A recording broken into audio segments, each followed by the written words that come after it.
Hi, I'm Dexter Gelfand, and I'm here to talk a little bit from my background as a practitioner of what I call therapeutic spiritual counseling. And this is a more general topic, really.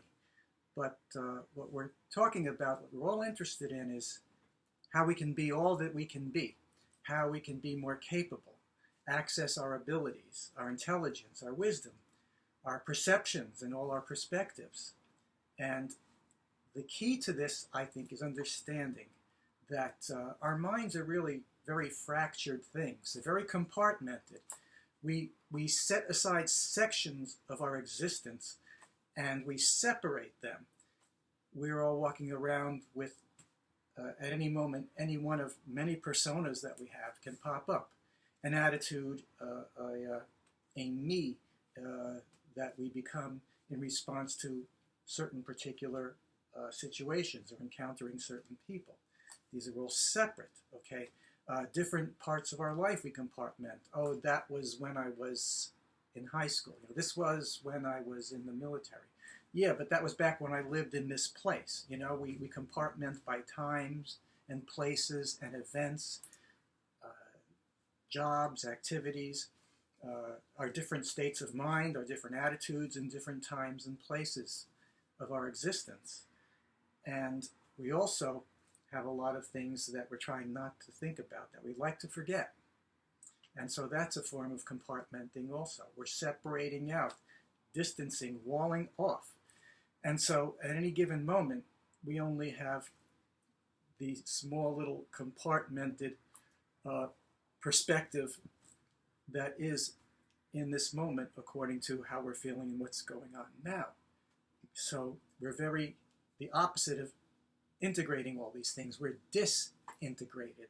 So my point is that any truly helpful and correct counseling or therapeutic approach or life approach will involve taking everything in, weaving it all together, bringing back at our own command, at our own disposal, all the perspectives we've encountered, everything we've learned, rather than the experiences that we respond to by forming a particular attitude that's sort of meant to be a solution. We experience a circumstance, for instance, of in a certain place we have a bad experience. Then we decide not to go to that place. We have a bad experience with a person of a particular culture, and we decide that that whole culture is bad. You see what I mean? We generalize, and we try to come up with these solutions so we don't have to confront or encounter or engage with something, because in our minds there is something unpleasant or difficult to experience connected with it. Now, of course, what that does is it shuts us off to in-the-moment rational thinking and perspective.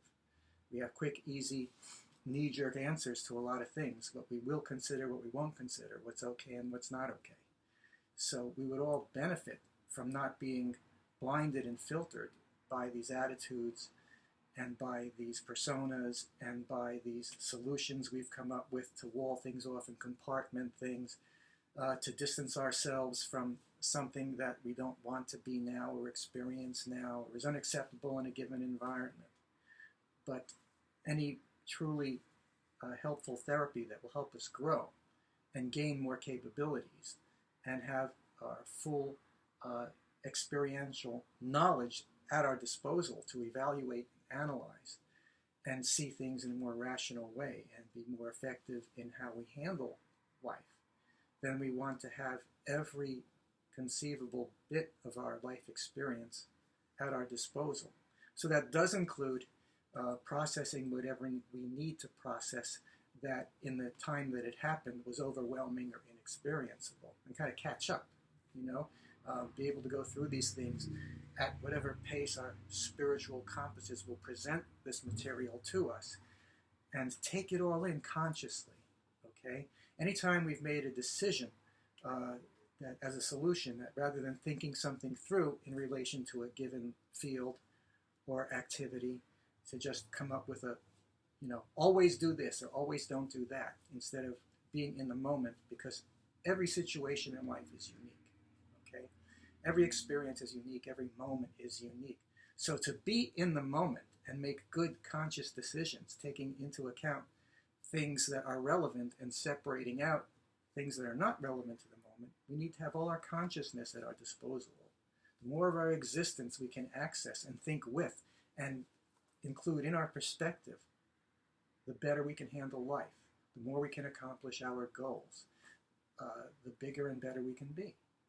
So that also includes the idea that truly helpful therapy is in the direction of connection with everything, not disconnection.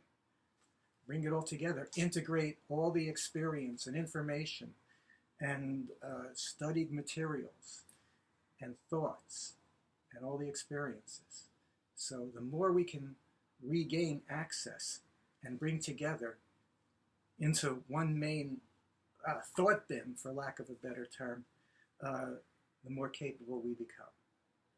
And that is definitely part of my philosophy and practice in doing what I call therapeutic spiritual counseling. There can be many approaches. There can be many different ways. And I think a person is best served by inspecting everything without prejudice and just evaluating things for yourself. And that all becomes easier the more of you have present within you that is not compartmented off to other times and places. And I'm just going to give you that food for thought for today. And thanks for your attention.